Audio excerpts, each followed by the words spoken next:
You ever step outside at 6:30 in the morning, coffee in hand, sun barely up, and find a neon pink Lamborghini parked dead center in your driveway like your house suddenly came with free valet service? Yeah, that happened. And what came next? Well, it started with a polite request and ended with 60 tons of cold steel rewriting the HOA rulebook, one crushed ego at a time. My name's Nolan Reyes. I'm a 42-year-old former military engineer turned independent contractor. Keep to myself, do solid work, never bother nobody. That morning, I had a $25,000 job lined up, 3 months of contracts riding on it. But that plan came to a screeching halt the moment I saw that Pepto-Bismol-colored supercar blocking every inch of my exit. Not kinda in the way. I mean parked sideways like a billboard screaming, "You're not going anywhere, buddy." At first, I thought maybe it broke down, maybe someone had a medical emergency. But then I saw her. Across the street, lounging on a white porch swing like she owned the planet, Mira Dalton, HOA president, designer leggings, sunglasses bigger than her face, sipping a $6 oat milk latte like she was posing for a yoga catalog. When I asked if the car was hers, she didn't even blink, just gave me this slow, knowing smile and said, "Good morning, Nolan. I see you noticed my car." "Yeah," I replied, keeping it civil. "Could you move it? I've got a job to get to." She sipped her drink, tilted her head like I was a toddler asking too many questions. "I'm afraid I can't. Your driveway doesn't meet the new HOA specs. 14 feet minimum. Yours is 13.2. I blinked. "It's been that way since 1994. It's grandfathered in." She waved a manicured hand like she was shooing a fly. "No exceptions. I'm parked here as a reminder." I should have walked away right then. Should have taken a deep breath and let it go. But this wasn't just about a driveway. This was about control, about power. Mira wasn't enforcing rules. She was weaponizing them. I called the police, hoping they'd straighten things out. 20 minutes later, Officer Dunn showed up, heard both sides. And you know what he said? "This is a civil matter. Unless a crime's committed, we can't intervene." By the time I called a cab, got across town, and tried to explain to the client why I missed the meeting, well, I sounded insane. "Sorry, my HOA president parked a Lamborghini across my driveway as punishment for a regulation that didn't exist 2 months ago." Yeah, I lost the job.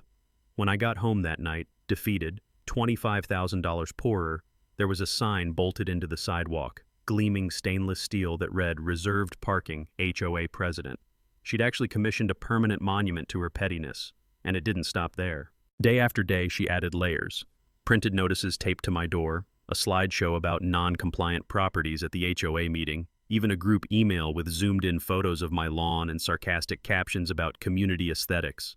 Every neighbor saw it. Some laughed, others avoided me. Even the little girl next door, Ellie, who used to bring me cookies. Her mom stopped letting her visit. That's when it clicked. Mira wasn't just blocking my driveway. She was dismantling my life, one HOA clause at a time. On the 10th day, she escalated again. Parked a second car, her cousin's BMW, right behind the Lambo. Complete blockade. No way in, no way out. I tried filing complaints, appealing fines she stacked against me, late trash bin, off-color curtains, pickup too close to the curb. But turns out the HOA board, all her friends. Every vote, 4-1. Guess who the one was? My business was bleeding, my reputation bruised, my dignity shredded. And still, she smiled. But Mira made one mistake. She forgot who I was before I fixed drywall and poured foundations. I didn't just serve, I designed. And in my garage, under a thick canvas tarp, sat my old project, an M60, fully demilitarized, legal, registered, restored with love and detail and patience. On the 14th night, I sat at that workbench, tightening bolts, checking hydraulic fluid, reviewing insurance documents and safety paperwork. Everything was in order. I wasn't going to threaten. I wasn't going to yell. I was going to speak in the only language Mira seemed to understand: force. At 5:30 a.m. the next morning, I stepped outside calm as a monk. Weather was clear, roads were dry, engine purred like a sleeping lion. Mira stood on her porch, phone in hand, smug as ever. "Mira," I said, loud and steady, "I need to get to work. I'm asking you one final time.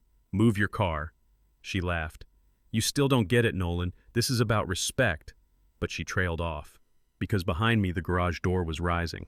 And what rolled out wasn't a car. It wasn't a truck. It was 60 tons of American steel, slow, deliberate, unstoppable. Her eyes went wide. "Stop! Stop him! Somebody call the cops!" But the neighbors didn't move. They'd watched this unfold for 2 weeks. Some even had phones out. When she ran, yes, ran, down the street in her fluffy slippers, screaming, "He's insane!" I kept moving. The tank climbed the curb like it was a speed bump. The Lambo didn't stand a chance. The hood folded like paper, windshield burst like glass rain, alarms howled like dying robots. By the time I was done, it looked like a pile of melted bubblegum. Cops showed up just as I reversed into the garage. Mira went full drama queen, tears, shouting, waving arms. "He threatened me with a military weapon. He destroyed my property." But the officers, cool as cucumbers, they asked if she had legal authority to block my driveway. She didn't. They asked if her car was insured for being illegally parked. It wasn't. "Ma'am," the younger officer said, "a $280,000 car doesn't get special parking privileges."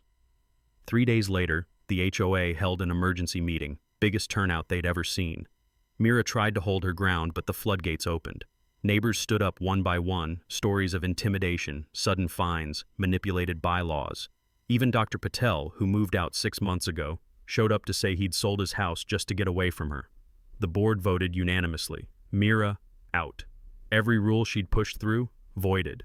And most satisfying of all, they voted to hold her personally liable for my business losses.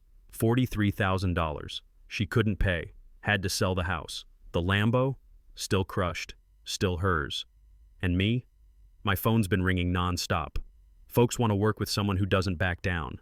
I've had more contracts in the last 3 months than the last year combined. And the tank? Still in my garage. With a plaque. Problem-solving tool. Use only when necessary. You'd be surprised how many dads bring their kids by just to take a picture with it. Now, some people say I went too far. That it was just a parking dispute. Maybe. But when someone tries to dismantle your livelihood, your dignity, your place in a community, you've got 2 choices. Roll over or roll out. And sometimes, justice just has to rumble a little louder. So tell me, was I right? Was it overkill? Or did she get exactly what she earned? Drop your thoughts in the comments, especially if you've ever had to deal with a power-drunk HOA Karen. Let's hear how you would have handled it.